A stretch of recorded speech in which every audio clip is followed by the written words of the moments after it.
আসসালামু আলাইকুম রহমতুল্লাহি বারাকাতুহু।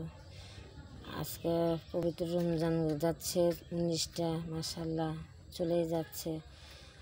আর আপনারা সবাই রোজা থাকবেন, কোরআন পড়বেন, কারণ আজ বাদে কাল তো মৃত্যু হবেই, একদিন তো মৃত্যুর স্বাদ পেতেই হবে।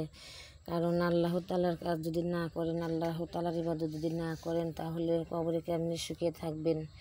কারণ কবরে সুখে থাকার জন্যই আল্লাহর ইবাদত করতে হবে। কারণ আল্লাহর হলো সুখে রাখবে।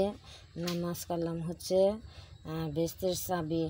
কবরে যদি আপনারা ইবাদত না নিয়ে যান, তাহলে কেমনে আপনারা সুখে থাকবেন, আমরা কেমনে সুখে থাকবো। সেজন্য বেশি বেশি করে আল্লাহ তাআলার কাজ করবেন, আল্লাহর ইবাদত বেশি করে করবেন।